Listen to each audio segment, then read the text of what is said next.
Good evening and welcome to Tucker Carlson Tonight. There's a loud debate going on in Washington right now, one that we participate in, about border security, whether to build a wall, how much funding ICE should get, whether our detention centers are big enough to hold everyone they need to hold.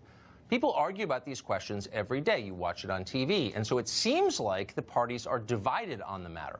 But on a deeper level, there really is no debate. There is instead consensus. Virtually everyone in our political system knows, as an article of faith, that mass immigration is good for our economy. Immigrants make us richer. The Chamber of Commerce tells us that often. Libertarian think tanks produce studies claiming to prove it's true.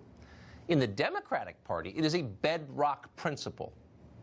America would collapse without a steady torrent of new arrivals from the developing world. That's what they tell us. Immigration doesn't just improve the economy. We wouldn't have an economy without it.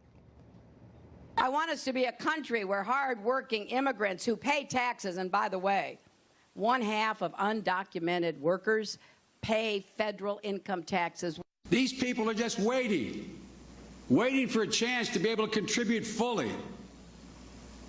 And by that standard, 11 million undocumented aliens are already Americans, in my view. We can't continue to grow this economy unless we grow more diverse and take in more immigrants. Our history and the facts show that immigrants are a net plus for our economy and our society. Half of illegals pay their taxes, says Hillary Clinton. You should be impressed and grateful.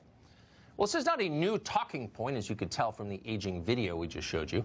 But like everything in this country, it has accelerated dramatically in the past couple of years. The left's new position is that immigrants aren't just good for America, they're better for America than you are. They don't complain, they don't file HR complaints, they don't get expensive long-term diseases like diabetes or opioid addiction. They just do what they're told. They're the noble workers our leaders have always wanted. Just 2 days ago, Senator Kirsten Gillibrand of New York, who, by the way, is running for the president, explained that every single immigrant in America is good, no matter how they got here or why, just by virtue of the fact that they're immigrants. Ever heard anyone say that about American citizens? No. And don't hold your breath. But Gillibrand clearly meant it about immigrants. Watch. There is no such thing as an illegal human.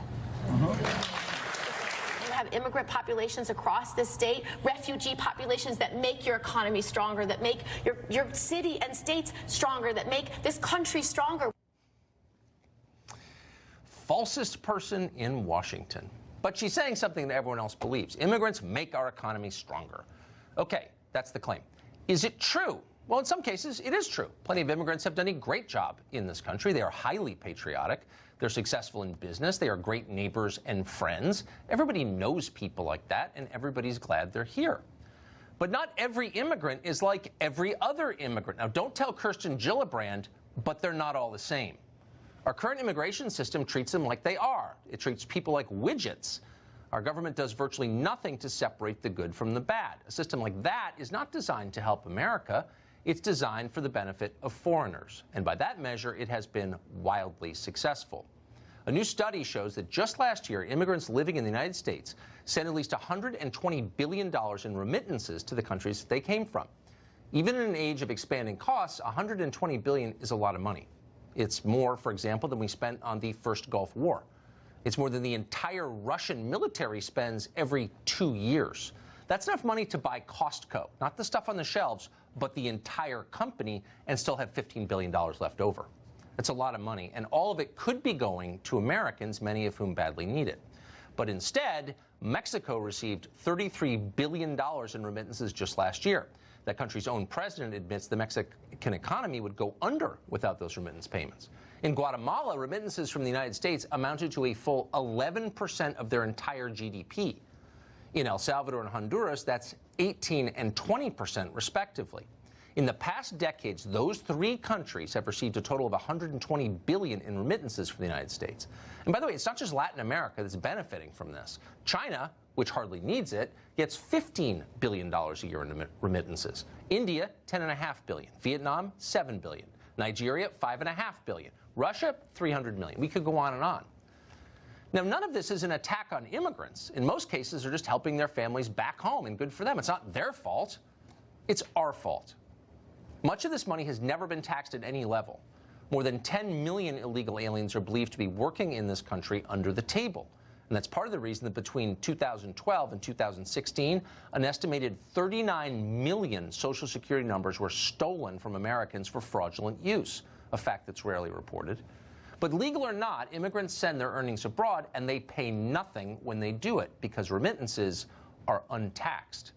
It's a pretty good deal for Mexico and Guatemala. When was the last time you made a financial transaction that wasn't taxed? Can you even remember? At one point, the Trump administration proposed a remittance tax. Lobbyists from Mexico didn't like the idea. The idea went nowhere. We can't fix that on this show. What we can do is be honest about what is happening. Immigration is good for our economy? Sure, it can be good. Immigration is always good for our economy? More immigration is always better for our economy? No, that's a lie. There is nothing to support that claim. There's a lot of evidence to disprove it.